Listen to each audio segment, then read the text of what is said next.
अब तक ऐसा कुछ नहीं होगा। मैं अकेले थोड़ी जाऊंगी, अपने भाई को साथ लेकर जाऊंगी। मेरे भाई भी यहाँ फाइनल ईयर में पढ़ते हैं, उनकी भी कॉलेज में बहुत चलती है।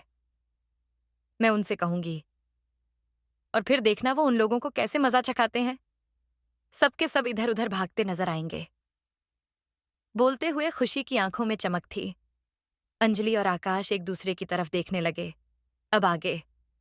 आकाश एक्साइटमेंट से भरकर बोला, अच्छा, ये तो बहुत अच्छी बात है। फिर तो हो सकता है कि हमें हमेशा के लिए इन लोगों से छुटकारा मिल जाए। ये सुनकर अंजलि को भी एक उम्मीद सी मिल गई। उसने खुशी का हाथ पकड़ते हुए कहा, खुशी, मुझे और कुछ नहीं चाहिए। बस आपने भाई से कहना कि मेरी घड़ी को बिल्कुल सही सलामत ले आए। इन सब में वो नहीं टूटनी चाहिए। बोलते हुए अंजलि एक आस से खुशी को देखने लगी। डोंट वरी, मेरा भाई बहुत तेज और खुराफाती है। वो कुछ भी करके तुम्हारी घड़ी को ले ही लेगा। बोलकर खुशी ने अंजलि को भरोसा दिलाया। अंजलि ने सिर हिला दिया। खुशी ने कुछ सोचा और फिर एक्साइटमेंट से बोली, अच्छा, म्यूजिक रूम चलें क्या? मेरे भाई अक्सर वहीं रहते हैं, हो सकता है वहीं पर मिल जाएं। अंजलि ने जल्दी से सिर हिला दिया। तीनों म्यूजिक रूम की ओर चल दिए। म्यूजिक रूम पहुंचे तो वहां पर बस कुछ ही बच्चे बैठे हुए थे। खुशी चारों तरफ देखते हुए बोली, अभी तो भाई यहां पर नहीं है। हम थोड़ी देर इंतजार कर लेते हैं और तब तक मैं तुम्हें गिटार बजाकर सुनाती हूँ। बोलकर खुशी ने एक गिटार लिया और बेंच के ऊपर बैठ गई। फिर गिटार के स्ट्रिंग्स हिलाते हुए गिटार बजाने लगी। अंजलि और आकाश भी बेंच पर बैठकर उसे देखने लगे। खुशी ने गिटार बजाना बंद किया तो आकाश बोला, वाओ, खुशी, तुम्हें तो बहुत अच्छा गिटार बजाना आता है। खुशी, अच्छा, थैंक यू। ये मुझे मेरे भाई ने सिखाया है। बोलते हुए खुशी मुस्कुरा दी। वाकई खुशी, तुमने बहुत अच्छा बजाया है। मैं भी हमेशा से ये सीखना चाहती थी, लेकिन ना कभी गिटार खरीद पाई और न ही कभी इसे सीख पाई। बोलते हुए अंजलि के चेहरे पर उदासी सी छा गई। खुशी ने देखा तो झट से बोली, अरे तो क्या हुआ अगर पहले नहीं सीख पाई तो? अब सीख जाओगी। कैसे? मैंने तो म्यूजिक सब्जेक्ट भी नहीं रखा। बोलते हुए अंजलि ने खुशी को देखा। तो क्या हुआ अगर म्यूजिक सब्जेक्ट नहीं रखा है तो? गिटार मैं तुम्हें सिखाऊंगी। बोलते हुए खुशी ने गिटार उसकी ओर बढ़ाया। अंजलि ने गिटार पकड़ लिया। खुशी ने उसके हाथ पर हाथ रखा और कुछ स्ट्रिंग्स को टच करते हुए उसे सिखाने लगी। थोड़ा बहुत सिखाने के बाद खुशी अंजलि से बोली, अच्छा, तुम्हें गाना गाना आता है क्या? ज्यादा अच्छा तो नहीं गाती, लेकिन थोड़ा बहुत गुनगुना लेती हूँ। अंजलि ने सहजता के साथ जवाब दिया। परफेक्ट। बोलते हुए खुशी ने दोनों हाथों को आपस में जोड़ा और बोली, तुम कोई गाना गाओ और मैं उस पर गिटार बजाकर तुम्हें दिखाती हूँ। नहीं नहीं खुशी, मैं इतना अच्छा भी नहीं गाती, बस थोड़ा बहुत गुनगुना लेती हूँ। बोलते हुए अंजलि ने उसे मना कर दिया। तो क्या हुआ? तुम गुनगुनाती हो तो वही गुनगुनाओ, मुझे सुनना है। बोलते हुए खुशी जिद वो उतर आई। अंजलि ने फिर से न में सिर हिलाया तो खुशी आकाश से बोली, अरे तुम भी बोलो ना आकाश। देखो कैसे नखरे कर रही हैं ये मैडम। आकाश में अंजलि को देखा और बोला, गा दो ना अंजलि, वैसे भी यहाँ पर कौन सुन रहा है? बस कुछ ही बच्चे तो बैठे हैं यहाँ पर। आकाश की बात सुनकर अंजलि आसपास बैठे बच्चों को देखने लगी। तभी खुशी बोली, चलो शुरू करो। खुशी, अंजलि ने कहा तो खुशी उसे देखने लगी। मुझे नए गाने याद नहीं है, बस पुराने गाने आते हैं। बोलते हुए अंजलि ने बात पूरी की। अगर ऐसा है तो पुराना गाना ही सही, तुम गा दो बस। बोलकर खुशी जिद पर अड़ी रही। अब गा भी दी अंजलि जी, कितनी मिन्नतें कर रही है खुशी आपसे। बोलकर आकाश में पलकें झपका दी। दोनों के इतना कहने पर अब अंजलि मना नहीं कर पाई। उसने धीरे से हाँ में सिर हिला दिया और आंखें बंद करके गाना शुरू किया। आदमी मुसाफिर है, आता है जाता है, आते जाते रास्ते में यादें छोड़ जाता है। खुशी ने उसके साथ गिटार बजाना चाहा, लेकिन फिर गिटार बजाना छोड़कर अंजलि को ही सुनने लगी। झोंका हवा का, पानी का रेला मेले में रह जाए, जो अकेला फिर वो अकेला ही रह जाता है। अंजलि की आवाज कमरे में गूंजे जा रही थी, जिससे बाहर को भी उसकी आवाज जा रही थी।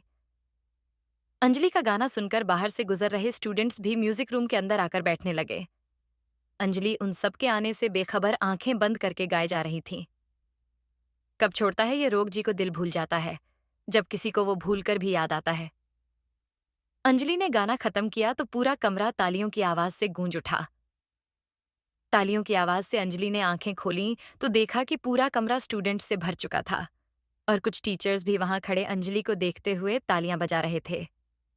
गाना गाते हुए अंजलि इतना खोसी गई थी कि उसे एहसास ही नहीं हुआ कि कब पूरा कमरा स्टूडेंट्स और टीचर्स से भर गया।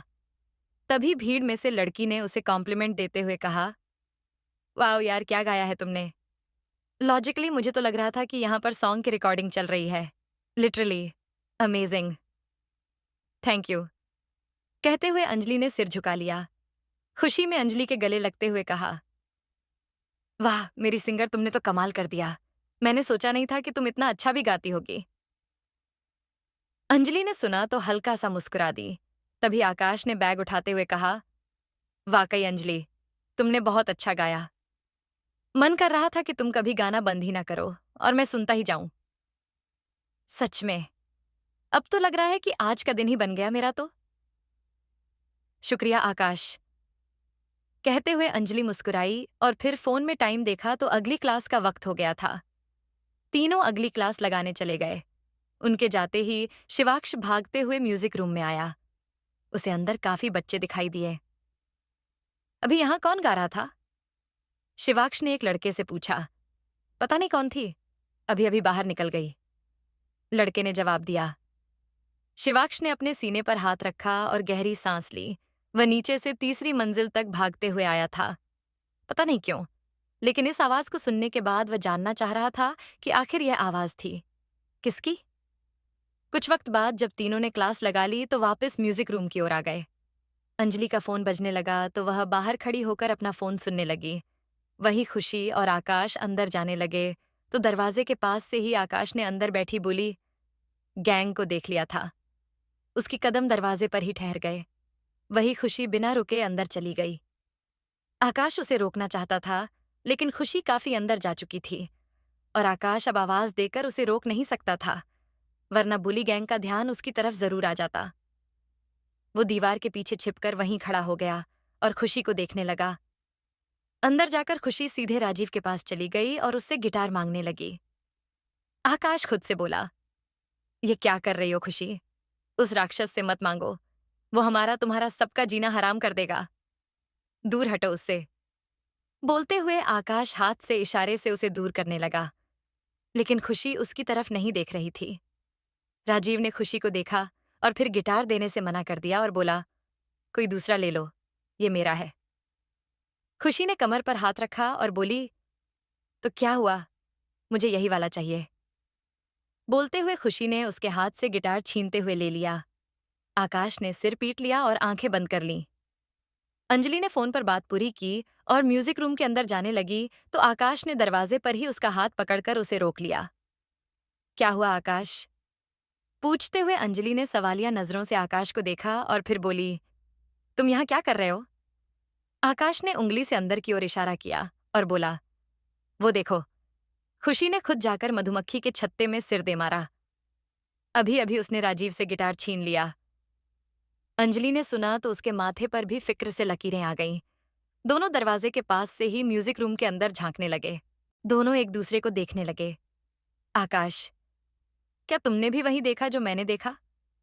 मम। कहते हुए अंजलि ने सिर हिलाया और आगे बोली, कहीं ये कोई सपना तो नहीं है ना? बोलकर अंजलि अपनी बाजू को पिंच करने लगी तो खुशी ने आकार उसका हाथ पकड़ते हुए कहा, अरे तुम दोनों यहां पर खड़े होकर क्या कर रहे हो? अंदर आओ ना। चलो। कहकर खुशी अंजलि का हाथ पकड़े उसे अंदर ले आई। तीनों बेंच पर बैठ गए। आकाश नजरें चुराते हुए बीच बीच में राजीव को देखने लगा। खुशी ने गिटार की स्ट्रिंग को हिलाया और बोली, ये तो लूज लग रही है, रुको मैं अभी इसे ठीक करा के आती हूं। कहकर खुशी वापस राजीव की ओर चल दी। आकाश उदासी से उसे देखने लगा और फिर बोला, कहीं ऐसा तो नहीं है कि खुशी को वो लड़का पसंद हो? मेरी लव स्टोरी तो शुरू होने से पहले ही खत्म हो गई। बोलते हुए आकाश ने मायूस सा चेहरा बना लिया। तुम्हारी लव स्टोरी?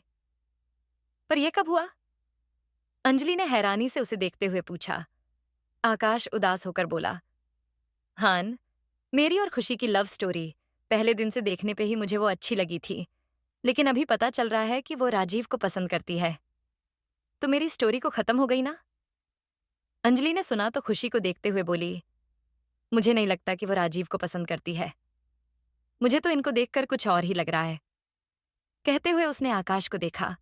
आकाश बुझी हुई आवाज में बोला, तुमने देखा ना कि कैसे राजीव ने खुशी के गिटार छीनने पर उसको कुछ भी नहीं कहा, और अभी खुशी गिटार को ठीक कराने भी उसी के पास लेकर चली गई। इससे पता चलता है कि इनके बीच में कुछ ना कुछ तो चल रहा है।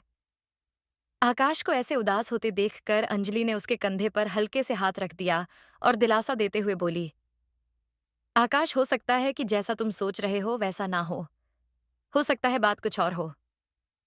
आकाश कुछ बोलने लगा कि तभी खुशी उनके पास आ गई। खुशी ने आकाश को थोड़ा उदास देखा तो पूछा, क्या हुआ आकाश? उदास क्यों बैठे हो? आकाश, नहीं मैं ठीक हूं। तुमने बताया नहीं कि राजीव और तुम। बोलते हुए आकाश ने बात पूरी भी नहीं की थी कि खुशी बोल उठी, अरे हाँ, मैं तो तुम लोगों को बताना ही भूल गई। एक मिनट रुको। बोलकर खुशी राजीव के पास चली गई और उसे अपने साथ ले आई। खुशी राजीव को लेकर उनके पास आई तो आकाश ने सिर पर हाथ रख दिया। खुशी ने राजीव को देखा और अंजलि और आकाश से बोली, अंजलि, आकाश, ये है मेरे भाई राजीव। अंजलि और आकाश दोनों के चेहरे का रंग मानो उड़ ही चुका था। अब तो मिल गई घड़ी वापस। ये तो खुशी के भाई ही निकले। अब कौन इनसे लड़कर मेरी घड़ी वापस लेगा? सोचते हुए अंजलि परेशान हो गई। आकाश ने राजीव को देखा और मन में बोला, लो, हो गया सत्यानाश। अगर दोस्त या बॉयफ्रेंड होता तो खुशी का ब्रेकअप भी हो ही जाता, लेकिन ये तो भाई निकल गया। अब तो हमारा कुछ भी नहीं हो सकता। और अगर कहीं गलती से भी इसे पता चला कि मैं खुशी को पसंद करता हूं, तो न जाने मेरा क्या हाल करेगा। सोचते हुए आकाश में थूक का घूंट गले से नीचे निकला और माथे से निकलते पसीने को साफ करने लगा। अंजलि और आकाश दोनों एक दूसरे को देखने लगे। दोनों को ही राजीव के खुशी का भाई होने से बड़ा झटका लगा था अब तक। आकाश ने राजीव को देखा और मन में बोला, लो, हो गया सत्यानाश। अगर दोस्त या बॉयफ्रेंड होता तो खुशी का ब्रेकअप भी हो ही जाता, लेकिन ये तो भाई निकल गया। अब तो हमारा कुछ भी नहीं हो सकता। और अगर कहीं गलती से भी इसे पता चला कि मैं खुशी को पसंद करता हूं, तो न जाने मेरा क्या हाल करेगा। सोचते हुए आकाश में थूक का घूंट गले से नीचे निकला और माथे से निकलते पसीने को साफ करने लगा। अंजलि और आकाश दोनों एक दूसरे को देखने लगे। दोनों को ही राजीव के खुशी का भाई होने से बड़ा झटका लगा था। अब आगे खुशी आगे बोली, और भाई ये दोनों हैं अंजलि और आकाश, और नए दोस्त। बोलते हुए खुशी मुस्कुरा दी। राजीव ने अंजलि को देखते हुए नाम रिपीट करते हुए कहा, Anjali, nice to meet you Anjali ji. बोलते हुए राजीव ने उसकी ओर हाथ मिलाने के लिए हाथ आगे बढ़ा दिया। अंजलि ने एक झलक खुशी को देखा, फिर राजीव से हाथ मिलाते हुए बोली, धीमी सी आवाज में बोली, मीठू। राजीव अपने हाथ से उसके हाथ को दबाने लगा। अंजलि ने उसकी हरकत देखी तो उसे घूरने लगी। आह! अंजलि चीखी तो राजीव ने उसका हाथ छोड़ दिया। अंजलि ने अपना हाथ देखा तो वो लाल पड़ चुका था। राजीव ने देखा कि खुशी उसे ही देख रही थी, तो अंजलि के हाथ को देखते हुए बोला, oops, I am sorry, I didn't mean to hurt. मैंने सोचा कि अपने किसी दोस्त से ही हाथ मिला रहा हूं, इसलिए जोर से पकड़ लिया। कहकर वो सार्कास्टिक सी स्माइल पास करने लगा। अंजलि समझ गई थी कि उसने जानबूझकर ऐसा किया था और खुशी के सामने वो अपनी गलती को छुपा रहा था।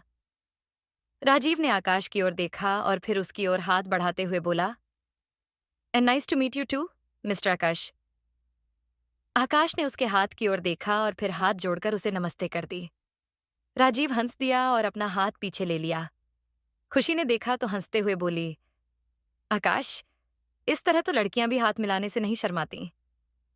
ज़रेनिया, तुम इतना क्यों शर्मा रहे हो? इट्स ओके खुशी, सबका अपना अंदाज होता है। बोलते हुए राजीव ने आकाश का गाल पकड़ा और जोर से पिंच करते हुए इधर उधर हिलाते हुए बोला, इनोसेंट बॉय। बोलकर राजीव ने गाल थपथपाया और वहां से वापस अपनी गैंग के पास चला गया। आकाश अपना गाल सहलाते और अंजलि अपना हाथ पकड़े राजीव को जाते हुए देखते रहे।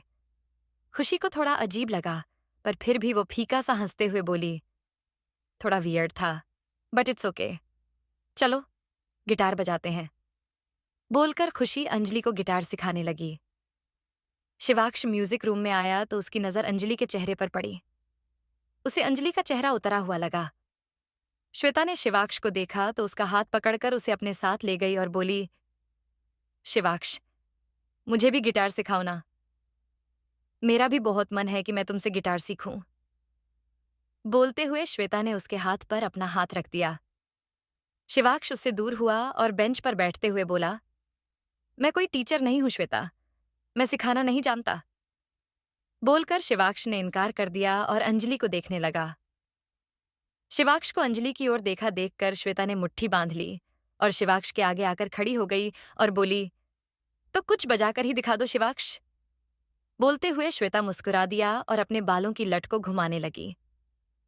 शिवाक्ष ने उसकी अदाओं पर कोई ध्यान नहीं दिया और गिटार बजाने लगा। वहीं अंजलि और आकाश एक दूसरे की तरफ देखते हुए इशारों में एक दूसरे से बात करने लगे। दोनों ही डिसाइड नहीं कर पा रहे थे कि खुशी को राजीव के उन्हें बुली करने वाली बात बताएं या नहीं। खुशी ने दोनों को एक दूसरे की आंखों में देखते हुए देखा तो झट से बोली, क्या नैन मटक्का चल रहा है?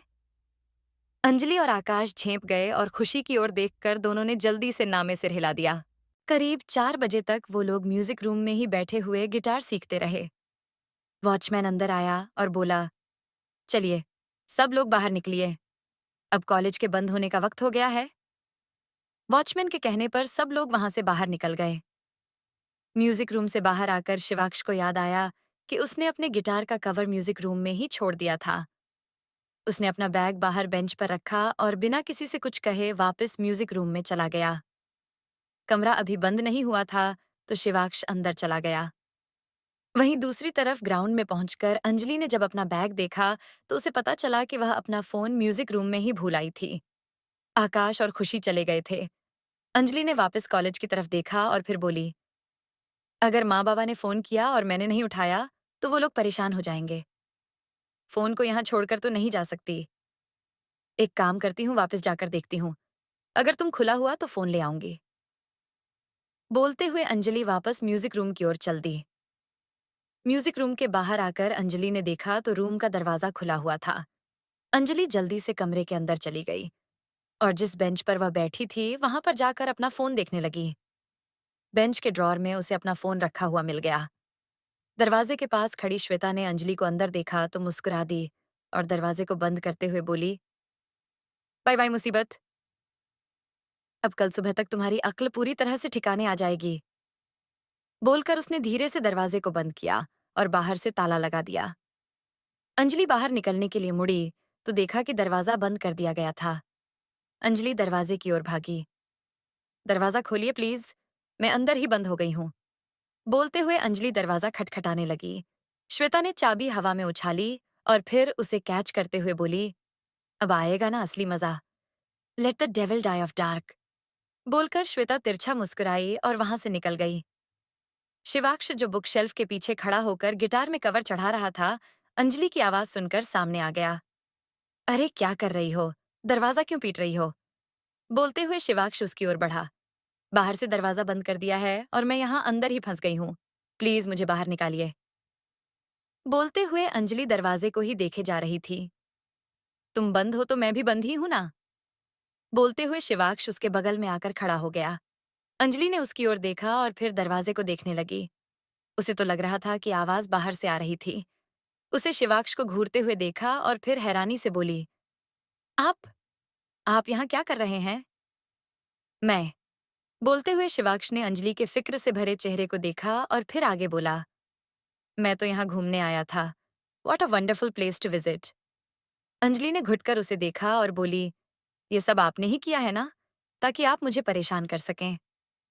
शिवाक्ष ने अपनी कमर पर हाथ रखे और बोला, हान हान, मेरी तो मति मारी गई है, जो मैं तुम्हारे साथ खुद को भी बंद कर लूंगा। अंजलि ने शक भरी निगाहों से उसे देखा और फिर से दरवाजा खटखटाने लगी। अंजलि दरवाजे को धक्का देने लगी। शिवाक्ष ने उसे पीछे खींचा और दरवाजा खटखटाते हुए बोला, anyone outside, please open the door. Shivaksh ने कहा, पर बाहर से कोई रिस्पॉन्स नहीं आया। अरे किसी को आपकी इंग्लिश नहीं सुननी है, थोड़ा जोर से आवाज लगाइए। बोलते हुए अंजलि ने शिवाक्ष को पीछे खींचा और जोर से दरवाजा पीटते हुए बोली, कोई है? प्लीज मदद कीजिए। शिवाक्ष, कोई फायदा नहीं है। लगता है वॉचमैन ताला लगाकर चला गया। अंजलि ने सुना तो उसके चेहरे के भाव उड़े हुए हो गए। हे भोलेनाथ, एक और मुसीबत।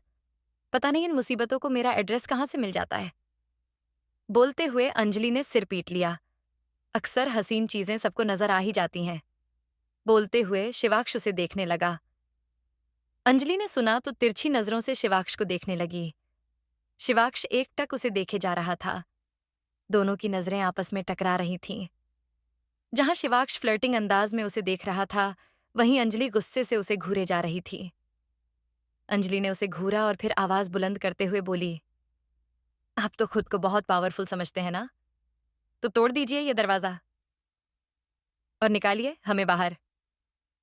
शिवाक्ष ने आईब्रो ऊपर की ओर उसके चेहरे को घूरते हुए बोला, मैं पावरफुल हूं, लेकिन लोहे का हथौड़ा नहीं हूं तो इस लोहे के गेट से टकराऊं जाकर। दिमाग ने भूसा नहीं भरा मेरे, जो लोहे के दरवाजे को तोड़ने की कोशिश करूंगा। बोलते हुए शिवाक्ष ने दरवाजे की ओर पॉइंट आउट किया। अंजलि ने रोशनदान की तरफ देखा और बोली, हम लोग वहां से तो निकल सकते हैं ना? शिवाक्ष ने उसकी नजरों का पीछा करते हुए रोशनदान की तरफ देखा और सार्केज्म से बोला, हान हान जाओ ना। छिपकली बनो, 14 फीट की दीवार पर चढ़ो और रोशनदान से बाहर कूद जाओ। आपको क्या दिक्कत है? आप यहां से बाहर निकलना ही नहीं चाहते हैं ना? बोलते हुए अंजलि ने कमर पर हाथ रखे हुए उसे देखा। निकलना चाहता हूं, लेकिन अगर कोई रास्ता हो तो निकलूंगा ना। अब बाहुबली बनके दरवाजा थोड़ी उखाड़ दूंगा, या फिर मोगली बनके रोशनदान पे थोड़ी चढ़ जाऊंगा। बोलते हुए शिवाक्ष चिढ़ गया। अंजलि ने भी बाजुएं फोल्ड की और दूसरी ओर घूम गई। वही श्वेता इलेक्ट्रिसिटी डिपार्टमेंट में गई और वहां जाकर पूरे कॉलेज की बिजली की सप्लाई उसने बंद कर दी। सभी कमरों में जल रही लाइट्स और फैंस चलने बंद हो गए। अंजलि कमरे में इधर उधर देख ही रही थी कि एकदम से बिजली चली जाने पर वो घबराते हुए बोली, अब ये क्या हुआ? बिजली क्यों चली गई? मैंने बोला कि तुम भी अब छुट्टी ले लो, थक गई होगी। बोलते हुए शिवाक्ष ने अपने गिटार को बेंच पर रख दिया। अंजलि उसे घूरने लगी। क्या घूर क्या रही हो? अरे मुझे क्या पता क्यों चली गई? मैंने थोड़ी भेजा है जो मुझसे पूछ रही हो। बोलकर शिवाक्ष बेंच पर बैठ गया। अंजलि ने दूसरी ओर चेहरा घुमा लिया, फिर अपने बैग में रखे फोन को निकालते हुए बोली, खुशी को फोन करती हूँ, वो मदद कर सकती है। शिवाक्ष ने अंजलि के हाथ में फोन देखा तो अपनी जेब चेक करने लगा। डाम, मेरा फोन तो बैग में ही रह गया। बोलते हुए शिवाक्ष अंजलि के फोन को देखने लगा। अंजलि ने खुशी को फोन मिलाया, पर उसने उठाया ही नहीं। अंजलि ने एक और बार कोशिश की, पर इस बार भी कोई जवाब नहीं आया। शिवाक्ष उसके पास आया और अपना हाथ आगे बढ़ाते हुए बोला, फोन इधर दो। मैं अक्षत को फोन करता हूं, वो आके हमें निकाल लेगा। अंजलि ने उसे घूरा और बोली, नहीं, मैं आकाश को फोन करूंगी, वो आ जाएगा। शिवाक्ष ने अपने बालों में हाथ फेरा और बोला, तुम और तुम्हारे दोस्त इस कॉलेज में नए आए हो, उन्हें नहीं पता चलेगा कि चाबियां कहाँ रखी होती हैं। तुम फोन इधर दो, मुझे बात करने दो। अक्षत आकर हम लोगों को बाहर निकाल लेगा। बोलते हुए शिवाक्ष ने अपना हाथ उसकी ओर बढ़ा दिया। अंजलि अपने हाथ और फोन दूर ले जाते हुए बोली, मैं अपना फोन आपको क्यों दूं? मुझे पता है, ये सब आपने ही किया है, और मैं आपकी किसी चाल में नहीं फंसूंगी। शिवाक्ष ने कमर पर हाथ रखा और बोला, अरे क्या बोले जा रही हो? मैंने कहा ना कि मैंने ये सब नहीं किया है, और तुम अभी फोन दो। बोलकर शिवाक्ष ने अंजलि की ओर कदम बढ़ाया। अंजलि ने अपने कदम और पीछे ले लिए और उसे घूरने लगी। शिवाक्ष इरिटेट होते हुए बोला, क्या? अरे फोन दो ना।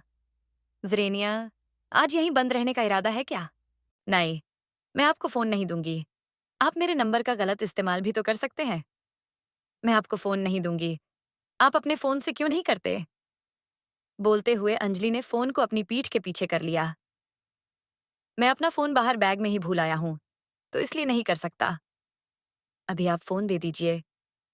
बोलते हुए अंजलि, जी नहीं, मेरा ऐसा कोई इरादा नहीं है। लेकिन ये आपकी ही कोई चाल है, इतना मुझे पता है। अब आप अपने दोस्त से कहिए कि हमें यहाँ से बाहर निकालें। अरे वाह! कितनी होशियार हो तुम तो। सब कुछ पहले से ही पता है। बोलते हुए शिवाक्ष ने ताली बजाई और आगे बोला, तो अब अगर तुम्हें सब कुछ पता ही है, तो फ़ोन दे दो। मैं अक्षत को बुलाकर दरवाज़ा खोल देता हूँ। शिवाक्ष ने एक और बार प्यार से उससे फ़ोन मांगने की कोशिश की। अंजलि ने मुंह बनाया और दूसरी ओर घूमकर आकाश का नंबर डायल करने लगी।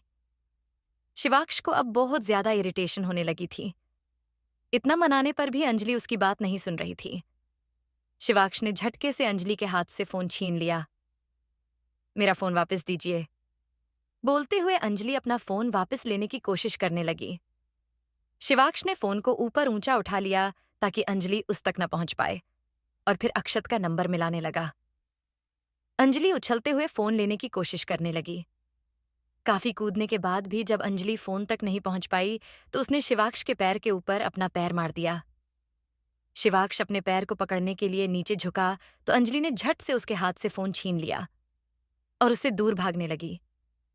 शिवाक्ष ने उसे भागते देखा तो उसका दुपट्टा पकड़ लिया। अंजलि को दुपट्टे से अपने गले में खिंचाव महसूस हुआ तो वो रुक गई और अपने गले पर लिपटे दुपट्टे को उसने कसकर पकड़ लिया। उसकी धड़कनें भी बढ़ने लगी थीं। अब तक 10 शिवाक्ष ने उसे भागते देखा तो उसका दुपट्टा पकड़ लिया। अंजलि को दुपट्टे से अपने गले में खिंचाव महसूस हुआ तो वो रुक गई और अपने गले पर लिपटे दुपट्टे को उसने कसकर पकड़ लिया। उसकी धड़कनें भी बढ़ने लगी थीं। अब आगे अंजलि अपने दुपट्टे को पकड़े हुए पीछे घूमी और दुपट्टा छुड़ाने लगी तो शिवाक्ष ने आगे आकर उसे कमर से पकड़कर अपने करीब खींच लिया। अंजलि उसके सीने से जा लगी। शिवाक्ष उसके हाथ से फोन लेने की कोशिश करने लगा। अंजलि अपने हाथ ऊपर नीचे ले जाते हुए फोन को उसकी पकड़ से बचाने की कोशिश करने लगी। शिवाक्ष एक हाथ से उसे कमर से पकड़े रहा और दूसरे हाथ से फोन लेने की कोशिश करता रहा। शिवाक्ष ने अंजलि के फोन वाले हाथ को पकड़ा तो अंजलि ने दूसरे हाथ में फोन ले लिया। शिवाक्ष ने उसे पीछे ले जाकर उसकी पीठ को दीवार से लगाया और उसके दोनों हाथों को पकड़ लिया। अब दोनों ने फोन को आधा आधा पकड़ लिया था और अपनी अपनी तरफ खींचने लगे थे। खींचते हुए फोन दोनों के हाथ से फिसल गया और उड़ते हुए दूर जाकर बेंच से टकराकर नीचे गिर गया और 2 टुकड़ों में टूट गया। अम्मा, कहते हुए अंजलि बड़ी बड़ी आंखें करके फोन को देखने लगी। शिवाक्ष ने फोन को देखा और फिर अंजलि को देखने लगा। अंजलि बस स्तब्ध होकर दूर पड़े अपने फोन को देखे जा रही थी। टूट गया ना फोन, मिल गई तसल्ली। बोलते हुए शिवाक्ष उसे घूरने लगा। तसल्ली। बोलते हुए अंजलि ने हैरानी से शिवाक्ष को देखा और बोली, एक तरफ आपने मेरे फोन की पसली निकाल दी और ऊपर से मुझे ही पूछ रहे हैं कि तसल्ली मिली या नहीं। बोलते हुए वो भौहें सिकोड़कर शिवाक्ष को देखने लगी। शिवाक्ष ने उसकी सिकुड़ी हुई भौहों को ठीक किया और बोला, ज्यादा घूरो मत, गलती तुम्हारी थी। अगर प्यार से बोलने पर फोन दे देती तो ऐसा होता ही नहीं। अंजलि ने कमर पर हाथ रखा और अकड़ते हुए बोली, अरे वाह, उल्टा चोर कोतवाल को डांटे। आपने मेरा फोन तोड़ा है, मैंने आपका फोन नहीं तोड़ा। और मेरा फोन है, मैं आपको दूं या नहीं मेरी मर्जी है ना। तुम्हारी मर्जी। पूछते हुए शिवाक्ष उसके और करीब चला गया और उसके चेहरे पर झुकते हुए बोला, मेरे आगे मैं किसी की मर्जी नहीं चलने देता, पर अब अगर तुमने अपनी मर्जी चलाई है तो भुगतो। अब रहो सारी रात यहाँ पर बंद। न हम किसी को यहाँ बुला सकते हैं और न ही खुद यहाँ से बाहर जा सकते हैं। बोलते हुए शिवाक्ष ने अपना सिर अंजलि के सिर से टिका लिया। दोनों एक दूसरे की आंखों में घूरते रहे। अंजलि ने शिवाक्ष को अपने से दूर धकेलना चाहा। शिवाक्ष ने रियलाइज किया कि उसने अभी भी अंजलि को कमर से पकड़ा हुआ है और दोनों एक दूसरे के बहुत करीब हैं, तो उसने उसे खुद ही उसे छोड़ दिया और दूर हट गया। अंजलि ने उसे गुस्से से घूरा और फिर अपने फोन की तरफ चली गई।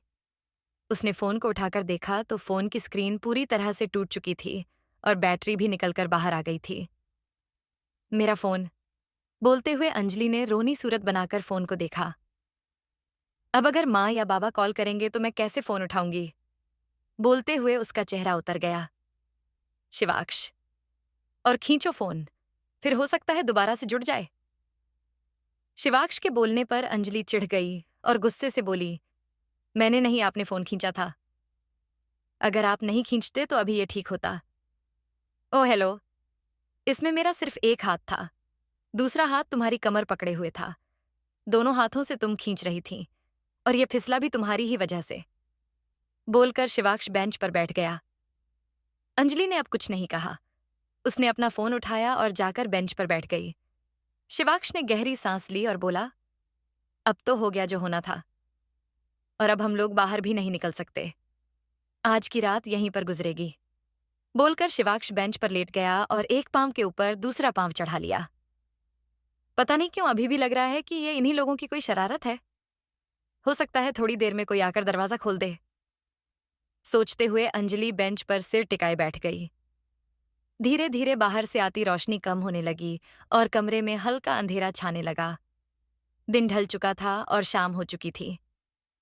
ढलते दिन के साथ अंजलि के बाहर निकलने की उम्मीद भी खत्म होने लगी थी। उसने दरवाजे की तरफ कदम बढ़ा दिए और एक दो बार दरवाजा खटखटा दिया और रूंझी हुई आवाज में बोली, क्या बाहर कोई है? हमें बाहर निकालिए, प्लीज। अंजलि मदद मांग तो रही थी, पर वहां पर उनकी आवाज सुनने वाला और कोई नहीं था। शिवाक्ष ने अंजलि की बुझी हुई सी आवाज सुनी तो आवाज में नरमी लाकर बोला, यहां कोई नहीं है, सिर्फ मैं और तुम हैं। कॉलेज बंद हो चुका है और सब लोग जा चुके हैं। अंजलि, पर वॉचमैन तो होंगे ना? शिवाक्ष, हां बिल्कुल होगा। पर क्या है ना, 70 बीघा जमीन में बना हुआ कॉलेज है और हम इसके पिछले हिस्से में हैं, जहां पे अगर तुम गोलियां भी चला दो तो भी वॉचमैन के कमरे तक आवाज नहीं जाएगी। तो अभी भी अगर आवाजें देनी है तो वो तुम्हारी मर्जी है। अंजलि ने उदास नजरों से शिवाक्ष को देखा, जो बेंच पर आराम से लेटे हुए सीलिंग की तरफ देखे जा रहा था। क्या सच में ये इनकी कोई खुराफात नहीं थी? अब तो ऐसा ही लग रहा है कि ये सब इन्होंने नहीं किया, वरना अभी तक इनके बाकी दोस्त भी यहां आ चुके होते। सोचते हुए अंजलि धीमे कदमों से वापस आकर बेंच पर बैठ गई और अपने चेहरे को हाथों में भरकर धीरे से बोली, काश तू फोन दे देती अंजलि, तो हो सकता है अभी बाहर होती। बोलकर उसने रोशनदान की तरफ देखा, जिसमें से आ रही रोशनी पल पल घटती जा रही थी और अब कुछ ही पल में कमरे में पूरी तरह से अंधेरा छाने वाला था। अंजलि चेहरे को हाथों में भरकर बैठ गई। शिवाक्ष ने उसे देखा तो दिमाग में शरारत सूझ गई। वो बेंच से उठा और अपने बाल बिखेरते हुए जेब में हाथ डाले अंजलि की ओर चल दिया। अंजलि ने उसके कदमों की आहट सुनी तो उसकी ओर देखने लगी। शिवाक्ष उसे देखते हुए गुनगुनाने लगा, बाहर से कोई अंदर ना आ सके, अंदर से कोई बाहर ना जा सके। सोचो कभी ऐसा हो तो क्या हो, सोचो कभी ऐसा हो तो क्या हो। बोलते हुए शिवाक्ष अंजलि के पास पहुंच गया और उसके दोनों ओर बेंच पर अपने हाथ टिका दिए। अंजलि आंखें बड़ी किए उसे देखने लगी। शिवाक्ष उसके चेहरे पर झुका और आगे बोला, हम तुम एक कमरे में बंद हो और चाबी खो जाए। गाना गाते हुए शिवाक्ष उसके ऊपर झुकता जा रहा था। अंजलि पीछे बेंच से हाथ टिकाए साइड को खिसकने की कोशिश करने लगी, लेकिन शिवाक्ष ने उसके दोनों ओर हाथ रखे हुए थे तो वो पीछे भी नहीं जा पा रही थी। अंजलि ने उसकी आंखों में देखा और फिर उसे खुद से दूर धकेल कर उठकर जाने लगी। शिवाक्ष ने उसका हाथ पकड़ लिया और घुमाकर उसकी पीठ को अपने सीने से लगा लिया। ये आप क्या कर रहे हैं? अंजलि ने हकलाते हुए पूछा। शिवाक्ष उसे पकड़े झूमते हुए बोला, मैं क्या कर रहा हूं? यही जो आप अभी कर रहे हैं। बोलते हुए अंजलि ने छूटना चाहा। और मैं अभी क्या कर रहा हूं? बोलते हुए शिवाक्ष ने उसे अपनी ओर घुमा लिया और उसकी दोनों बाजुओं को पकड़ लिया। दर दद देखिए, दूर रहिए मुझसे, मेरे पास मत आइए वरना। बोलते हुए अंजलि उसे घूरने लगी। वरना, बोलते हुए शिवाक्ष ने उसके चेहरे पर अपना चेहरा झुका लिया। वरना मैं चिल्लाऊंगी। अंजलि ने आवाज तेज करते हुए कहा। Oh really? बोलते हुए शिवाक्ष हंस दिया और आगे बोला, अच्छा चलो चिल्लाओ, लेट्स बिगिन। बोलते हुए शिवाक्ष ने शर्ट की स्लीव्स ऊपर कर दी। अंजलि कुछ नहीं बोली और चुप ही रही तो शिवाक्ष फिर बोला, अरे चिल्लाओ, शुरू करो।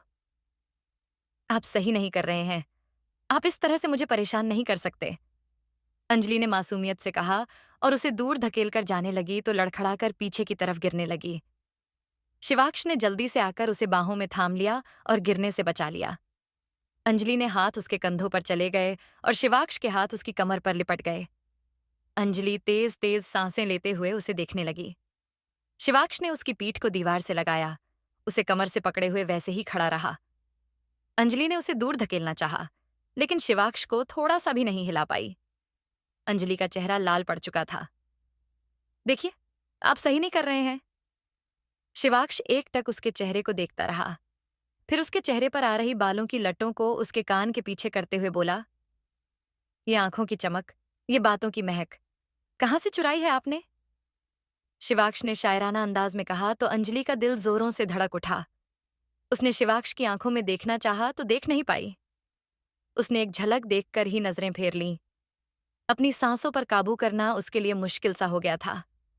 अपने ही दिल के धड़कने की आवाज उसके कानों में जोरों से सुनाई देने लगी थी। उसे लगा मानो अब दिल निकलकर बाहर ही आ जाएगा। शिवाक्ष उसके चेहरे पर झुकने लगा तो उसने आंखें बंद कर लीं। शिवाक्ष की सांसें उसे अपने चेहरे से टकराती हुई महसूस होने लगीं। शिवाक्ष उसके चेहरे को ध्यान से देखने लगा। बड़ी बड़ी पलकें, छोटी सी नाक, सुर्ख गुलाबी होंठ, ज़रेनिया मेरी आंखें और चेहरे पर मासूमियत। शिवाक्ष उसके चेहरे में खो सा गया। शिवाक्ष ने अपने उसके चेहरे से नजर हटाई और उसके चेहरे पर फूंक मार दी। फूंक से अंजलि ने चौंक कर अपनी आंखें खोल दी। शिवाक्ष उसे देखकर मुस्कुरा दिया।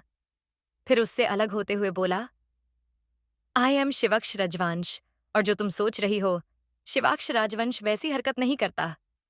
मेरे साथ तुम सेफ हो। बोलकर शिवाक्ष अपने गिटार की ओर चला गया। अंजलि की सांसें अभी भी बहुत तेजी से दौड़े जा रही थीं। वो आंखें बंद करके खुद को शांत कराने लगीं। शिवाक्ष अपने गिटार के पास जाकर बैठ गया। अंजलि भी अपने पास रखे बेंच पर बैठ गई। शिवाक्ष ने गिटार को बैग से बाहर निकाला और बजाने लगा। अंजलि उसकी ओर देखने लगी। शिवाक्ष ने गाना शुरू किया। अरे, अभी अभी प्यारा सा चेहरा दिखा है। जाने क्या कहूं उस पे क्या लिखा है। गहरा समंदर दिल डूबा, जिसमें घायल हुआ मैं उस पल से। इसमें नैनादा क्या कसूर वे कसूर वे कसूर नैनादा, क्या कसूर वे कसूर वे कसूर है दिल तू बता रे। हाय। शिवाक्ष आंखें बंद किए गाता रहा। वहीं अंजलि भी आंखें बंद करके उसके गाने को सुने जा रही थी। शिवाक्ष का गाना इस फिक्र भरे माहौल को काफी हल्का कर रहा था। गाना खत्म होते ही शिवाक्ष जमीन पर दीवार से पीठ लगाकर बैठ गया। गाना बंद हुआ तो अंजलि ने आंखें खोलीं। कमरे में पूरा अंधेरा छा चुका था। रोशनदान से अब बस हल्की सी चांद की रोशनी अंदर आ रही थी। बाहर से कुत्तों के भौंकने की आवाजें आने लगी थीं और साथ ही मौसम खराब होने की वजह से तेज हवाएं भी चल रही थीं। अंजलि को अकेले बेंच पर बैठे डर सा लगने लगा था, तो वो धीमे धीमे चलकर शिवाक्ष के बगल में जाकर बैठ गई। शिवाक्ष आंखें बंद करके बैठा हुआ था। किसी के पास बैठने की आहट सुनी तो उसने आंख खोलकर देखा। अंजलि को अपने बगल में बैठता देखकर शिवाक्ष के चेहरे पर हल्की सी स्माइल आ गई। बाहर से आ रही आवाजों से डरकर अंजलि थोड़ा सा और शिवाक्ष की तरफ को खिसक गई। शिवाक्ष ने देखा तो सीधा होकर बैठ गया। दोनों खामोश बैठे रहे। अंजलि ने गहरी सांस ली और बोली, आप अब चुप क्यों हो गए? कुछ बोलिए ना। अंजलि की बात सुनकर शिवाक्ष बोला, क्यों? खामोशी अच्छी नहीं लग रही क्या? फिर से लड़ना चाहती हो क्या? नहीं। बोलकर अंजलि अपने हाथ आपस में मिलाकर अपनी उंगलियों के साथ खेलने लगी और आगे बोली, ऐसा नहीं है। मुझे ऐसे अंधेरे कमरे में रहने से डर लग रहा है। कुछ बुरे एहसास होने कहते हैं, तो इसलिए खामोशी अच्छी नहीं लग रही।